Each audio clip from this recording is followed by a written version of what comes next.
सीताराम। दंडवत प्रणाम सभी को। आज प्रश्न था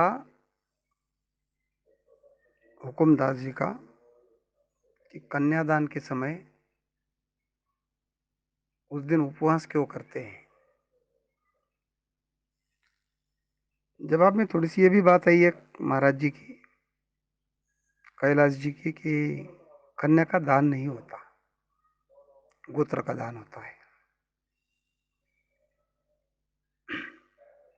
इसी पर थोड़ी आज बात करते हैं। किसी भी ध्येय प्राप्ति के लिए या उद्देश्य की प्राप्ति के लिए दिन भर के लिए जो अन्न अथवा जल का या भोजन का या इन सब का त्याग किया जाता है उसको व्रत बोलते हैं।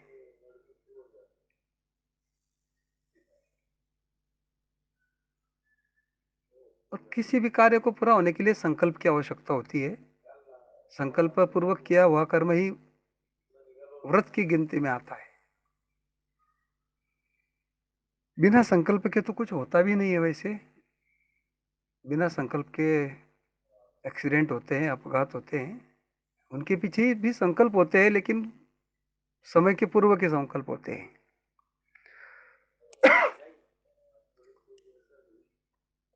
मनुष्य जो है, मनुष्य ही नहीं प्रत्येक प्राणी अपने अनुकूल सुख के लिए सुख की प्राप्ति चाहता है और दुख से निवृत्ति चाहता है। उसकी हर क्रिया, हर प्राणी की हर क्रिया, हर जीव की हर क्रिया जो होती है सुख प्राप्ति के लिए होती है और दुख की निवृत्ति के लिए होती है। हमारे ऋषि मुनियों ने क्या बहुत कुछ लिखा, बहुत कुछ अभ्यास किया, बहुत कुछ अनुभूत किया, और मनुष्य को ज्यादा ऑप्शंस मिले, ज्यादा रास्ते मिले सुख की प्राप्ति के और दुख से दूर जाने के, दुख को दूर करने के अनेक उपाय हुए। उस सब में जो है व्रत और उपवास एक श्रेष्ठ उपाय बताया गया।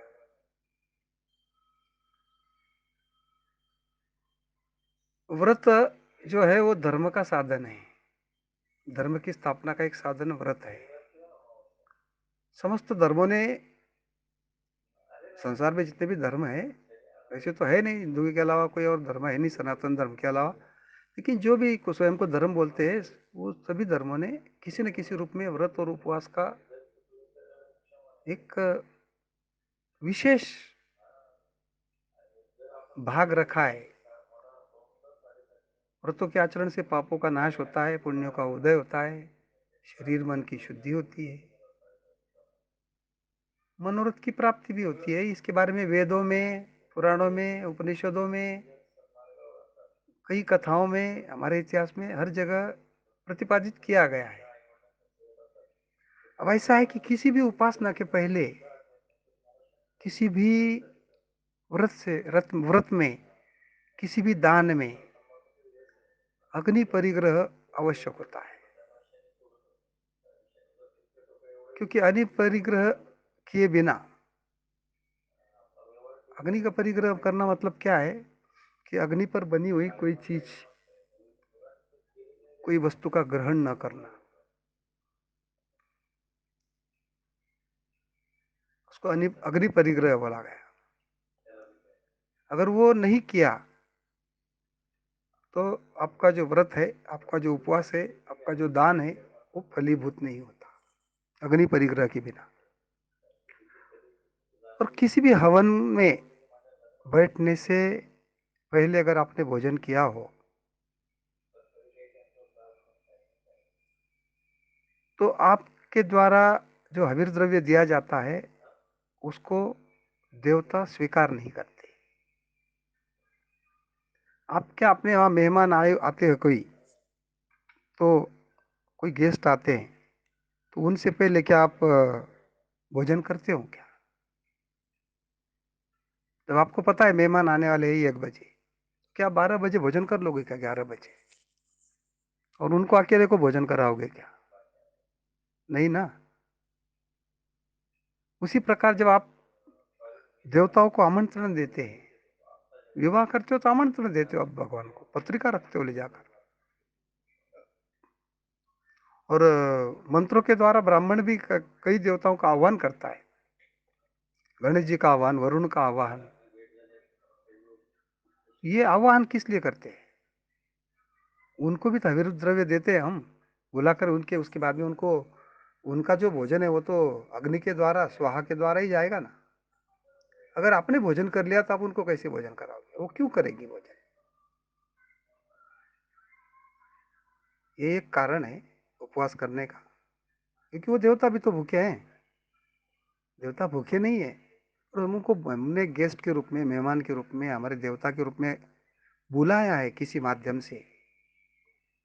हम बोलते हैं ना, गणेश अंबिकाभ्याम नमः, स्थापयामि आवायामि स्थापयामि, अक्षता डालते हैं, तो आवाहित करते हैं, उनको बुलाते हैं हम। बुलाते हैं तो उनको उनका भोजन भी देना पड़ता है ना, उनका मान सम्मान तो करना पड़ेगा। आप पहले खा लोगे तो कैसे दोगे दूसरों को?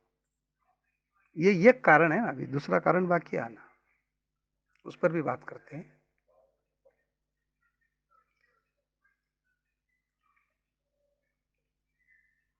क्योंकि 3 प्रकार के व्रत होते हैं, नित्य, नैमित्तिक और काम्य।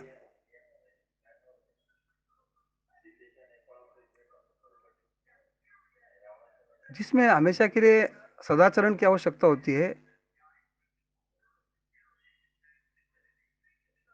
वो नित्य व्रत है।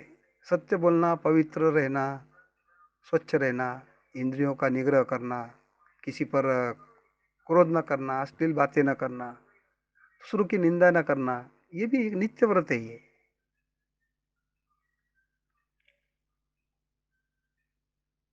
कोई गलती हो जाए, प्रायश्चित के रूप में हम कुछ करते हैं, उसको नैमित्तिक व्रत बोलते हैं।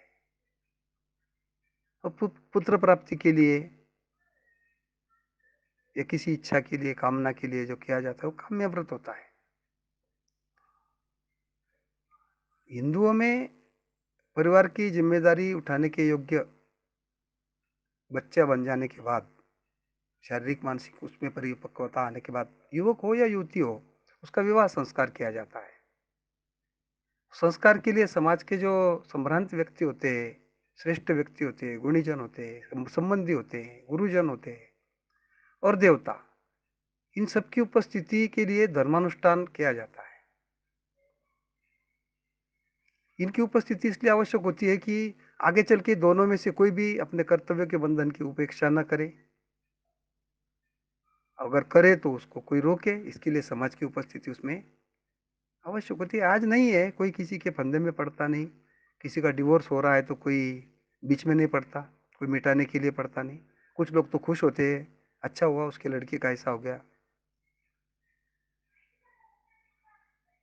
और क्योंकि वही लोग आशीर्वाद देने के लिए आते हैं, अक्षता देने के लिए उपस्थिति, वही लोग विवाह में भोजन करके जाते हैं। उनका काम होता है आशीर्वाद देना। लेकिन वो आशीर्वाद देने के बजाय भोजन की गलतियां, इसमें नमक कम था, उसमें वो मिठाई कम थी, ये मिठाई अच्छी नहीं थी, वो सब्जी अच्छी नहीं थी, पूड़ियाँ अच्छी नहीं थी, गाजर का हलवा खराब था, इसमें लग जाते हैं। आने वालों को प्रसन्न चित्त से भोजन करना चाहिए। जो भी मिला, जो कन्या के पिता ने जो भी अपने कष्ट से कमाया 20-25 साल में, वो सब उंडेल देता है, वो खर्चा कर देता है अपनी कन्या के विवाह में। और हम लोग जाके उसकी तारीफ करने के बिना बजाय उसको नाम रख के आते, एक दूसरे के कानाफूसी करते, यार ये अच्छा नहीं बना। उल्टा हर एक को चाहिए कि हर एक लड़की के, कन्या के पिता से मिले जाकर, उसको बोले यार भोजन जैसा भी था, आप उसकी तारीफ करें, उसको संतोष होगा। और बच्चों को आशीर्वाद दे। ये ना देखिए कि लड़का तो बहुत हाइट ज्यादा है, लड़की तो बहुत कम लगती है, अरे जोड़ा बराबर नहीं है। आपको क्या करना है इन चीजों से? आप फुकट का खाने के लिए आए ना, तो कम से कम आशीर्वाद तो दीजिए फुकट का खा के, अपनी ड्यूटी तो कीजिए। ये सामाजिक ड्यूटी है हमारी, हमारा धर्म है, हमारा कर्म है ये, कि हम उनके बच्चों को, हम आशीष देंगे तो हमारे भी बच्चों को कोई देगा कल। ऐसी छोटी छोटी गलतियों से हम अपने घर में जो है ना, अनेक प्रकार के झगड़े तंटे जो उनको हम आमंत्रण देते हैं, क्योंकि जो हम दूसरे के घर में देते हैं, उसी का पेड़ हम हमारे घर में पाते हैं। बोया बीज बबूल का तो आम कहाँ से खाए, केवल बोलते हैं हम, समझते नहीं बात को। कन्यादान में कुछ अंश दान दिया जाता है, पता है? वो लड़का लड़की की हथेली जब बांधी जाती है तो उसमें आटे की लोई या फिर मेहंदी के उसमें लोई में छिपा के कुछ रखा जाता है। आज तो 1 रुपया रखते हैं हम, कोई नहीं 1 रुपए का, बस निमित्त के लिए रखते हैं हम। वो भी महत्वपूर्ण है, लेकिन पहले ये जो था, ये अंशदान कहा जाता है। ये बच्ची को घर से विदा करते समय उसके विपदा में काम आने के लिए उपहार स्वरूप उसको कुछ धन देते थे। वो हथेली में रखा जाता था। वो केवल लड़की के भाई को और माता पिता को ही पता होता था वो क्या दिया। सोना दिया या 1 तोले की कुछ वस्तु दिया, 2 तोले की दिया, 3 तोले की दिया, या चांदी का दिया, या पैसा जो भी दिया, गुप्त रखा जाता था। क्योंकि ये माँ बाप ने कन्या को दिया हुआ एक निजी उपहार माना जाता था। आज हम केवल 1 रुपए का कॉइन देते हैं, और ये क्या दिया ये दूसरों को इस संबंध में जानने की आवश्यकता नहीं होती। और क्या दिया ये ससुराल वालों को भी पूछने का अधिकार नहीं होता, ये कन्या को ही पता होता है और उसके पति को। जो माता पिता अपनी गरीबी अमीरी की स्थिति अनुसार जो देते हैं,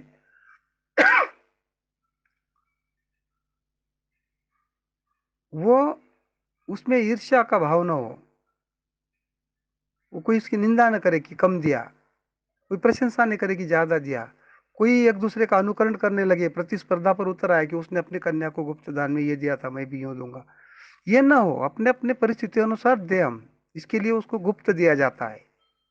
लड़की का भाई वो हथेली बांधता है, कभी कभी भाई लगता है उसको। सीता के लिए भी जो मंगल को बुलाया था ना, भाई लगता है ना वहां पर फेरों के समय, हथेली बांधने के लिए। इसलिए कन्यादान के साथ कुछ धनदान का विधान है, लेकिन हमारे ऋषि मुनियों ने बड़ी दूरदृष्टि से नियम बनाया है कि कुछ दहेज तो दिया जाए, लेकिन वो सर्वथा गुप्त हो, उस पर किसी प्रकार की चर्चा न हो। उनका हेतु जो था वो गुप्त रखने का यही था। कन्यादान का मतलब क्या है? उसके जो पालक है,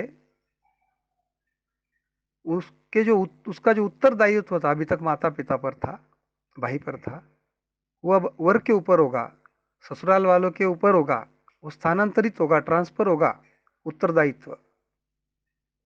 अभी तक माता पिता ने कन्या का भरण पोषण किया, उसका विकास, उसकी सुरक्षा, उसका सुख, उसका आनंद, उसकी खुशियां, इसका प्रबंध किया माँ बाप ने। अब ये प्रबंध वर और उसके कुटुंबियों को करना पड़ेगा। इसका विधि है विवाह, इसका विधि है कन्यादान। कन्या नए घर में जाके सुना सुना या वीरानेपन का महसूस अनुभव न करे,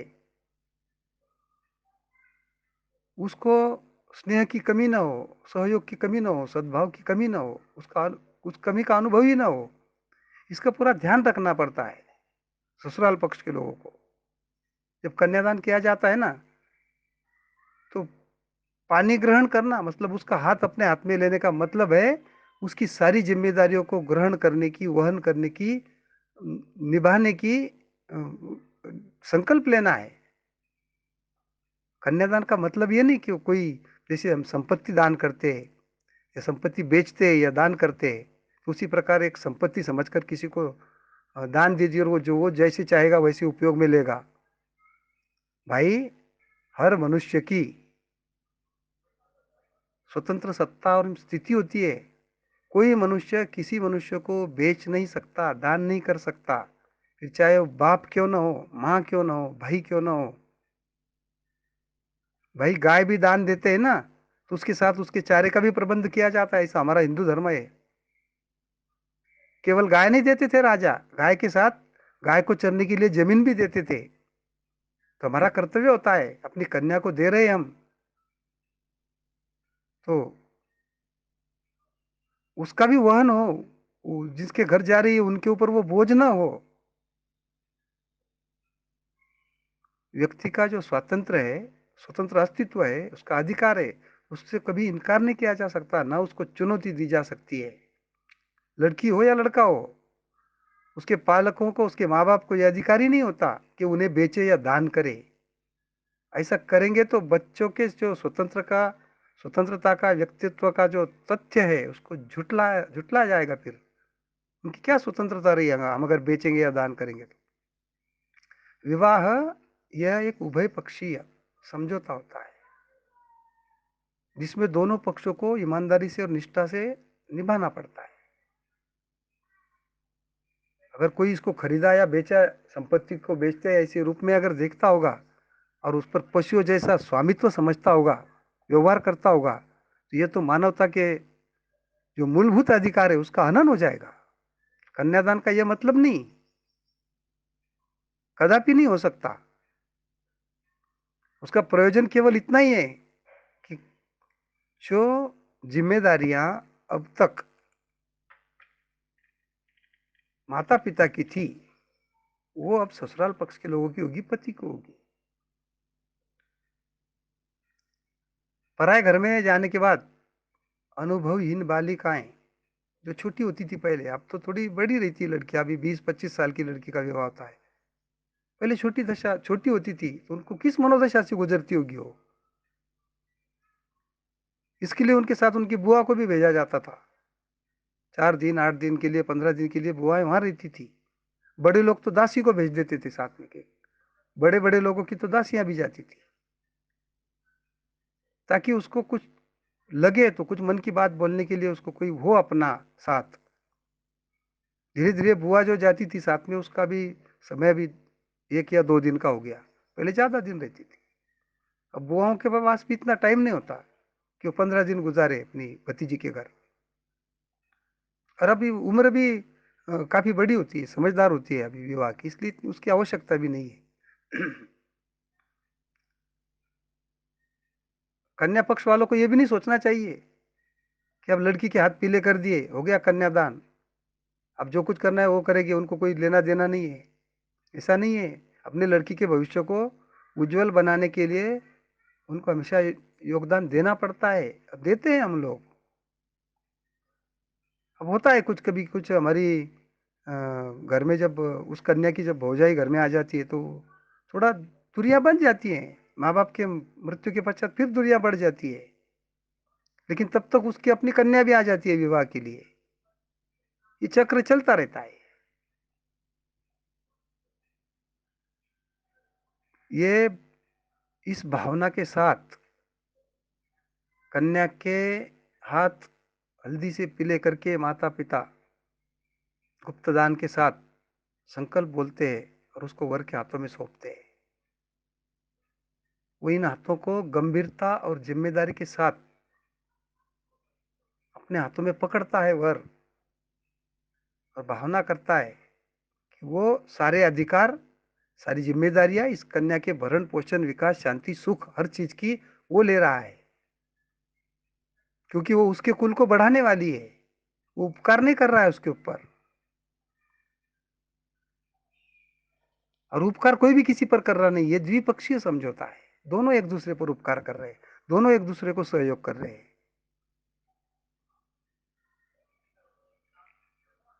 संकल्प क्या किया जाता है? क्योंकि हर कार्य में संकल्प का अपना महत्व होता है। अगर हम संकल्प सही करते हैं और हमको उसकी जानकारी है, तो ये हमारा भाव बनता है संकल्प का। हम जो क्रिया कर रहे हैं, बोलते अद्येति नाम हम, मैं अमुक अमुक, मेरा नाम ये, मेरा गोत्र ये, मेरा मैं इस देश में इस काल में उच्चारण कर रहा हूँ। इमा कन्या भगिनी सुस्नाता यथाशक्ति अलंकृता गंधादि अर्चिता वस्त्र गयच्छन्ना प्रजापति दैवत्या शतगणीकृत ज्योतिष्टोम अतिरात्र शतफल प्राप्ति कामो हम विष्णु रूपिणे वराय भरण पोषण आच्छादन पालनादिना स्वकीय उत्तरदायित्व भारम अखिल अद्य तो पत्नीत्वेन तुभ्यम अहम संप्रददे। और वर बोलता है, उनको स्वीकार करते हुए बोलता है, ओम स्वस्ति। ये क्यों? ये भाव बने, वर का भी बने कि कोई जिम्मेदारी मेरे पर है। ऐसा नहीं कि आपने गाय किसी को दे दी तो वो चाहे काटे या कसाई को दे दे। अगर उसने गाय कसाई को दे दी तो वो गौ हत्या का पाप आप पर भी लगता है, गोदान करने वाले पर। इसलिए कन्यादान के पश्चात अगर कन्या को कोई जला दे मार दे तो उसका पाप, कन्या की हत्या का पाप आपको भी लगता है, कि आपका भी काम है उसके दुख सुख को देखने का, उसके जीवन में जो कमी पड़े। आपका बच्चा चाहे शराबी निकल जाए, चाहे जुआरी निकल जाए, आप पूरी संपत्ति उसको दे देते, उसको नहीं बोलते आप। तो अगर कन्या के जीवन में कोई दुख आता है तो उसको, उसमें उसको सहयोग करने का भी आपका धर्म है। कन्यादान होता है, लेकिन उसकी, उसका तरीका ये है। गोत्र का दान करेंगे तो तुम्हारा गोत्र उसको लग जाएगा ना महाराज जी। गोत्र का दान कैसा होगा? कि किसी का गोत्र कश्यप है और वो भरद्वाज गोत्र वाले को कश्यप गोत्र दान करेगा तो वो तो गोत्र दान हो जाएगा, तो गोत्र उधर लग जाएगा उसको दान करने के बाद, तो उसके पास जाएगा ना गोत्र। गोत्र ट्रांसफर नहीं होता, व्यक्ति ट्रांसफर होता है। और कन्या हो सकती है। अब रही भी एक मूल बात कि जो हम जो उपवास करते हैं उसका और एक कारण है। देखिए,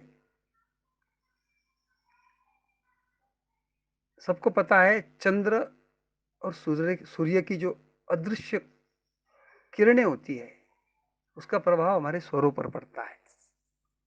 ये भी सबको पता है कि चंद्रमा का गुण शीतल है, सूर्य का उष्ण है। शीतलता से स्थिरता गंभीरता मिलती है, विवेक बढ़ता है, विकासात्मक गुण उत्पन्न होते हैं। बस, सूर्य से उष्णता से तेज बढ़ता है, शौर्य बढ़ता है, चंचलता बढ़ती है, उत्साह क्रियाशीलता बढ़ती है, बल बढ़ता है।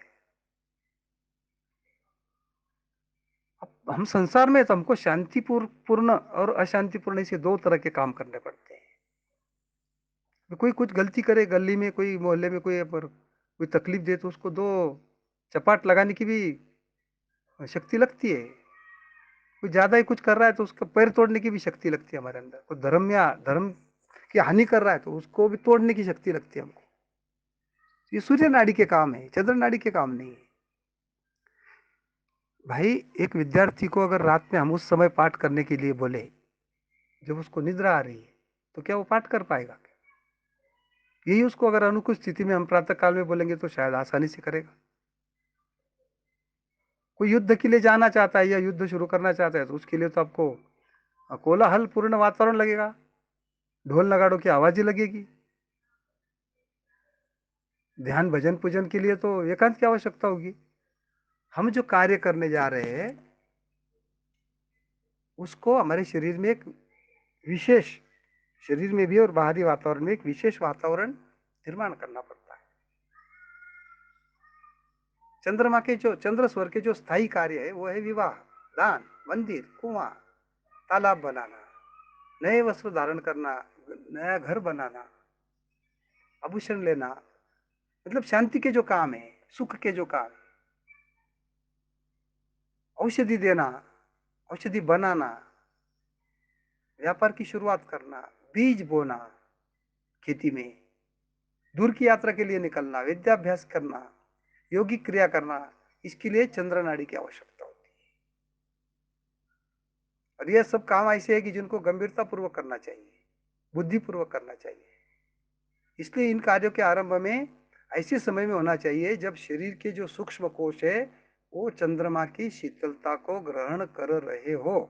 और चंद्रमा की शीतलता जो ग्रहण होती है वो चंद्रमा की नाड़ी में होती है, चंद्र नाड़ी में होती है। और अगर आपको क्रूर कार्य करना है, भ्रष्ट कार्य करना है, युद्ध करना है, देश का ध्वंस करना है, किसी को विष देना है, मदिरापान करना है, हत्या करना है, तोड़ना है कुछ भी, आपको कुछ भी तोड़ना है, तंत्र विद्या है, जुआ खेलते हैं लोग, चोरी करते हैं, व्यायाम करते हैं, नदी को पार करना है आपको, ये ऐसे कार्य है जिनको सूर्य नाड़ी पर किया जाता है। ये इस कार्यों का समर्थन नहीं किया जा रहा है कि ये कार्य करना चाहिए। ये केवल एक किस नाड़ी पर यशस्वी होते हैं ये कार्य, उसकी बात है। अब शास्त्रकारों ने इसको विश्लेषित इसलिए किया है, भांति भांति के लोग हैं, भांति भांति के कार्य करेंगे, यश तो सबको चाहिए। तो जब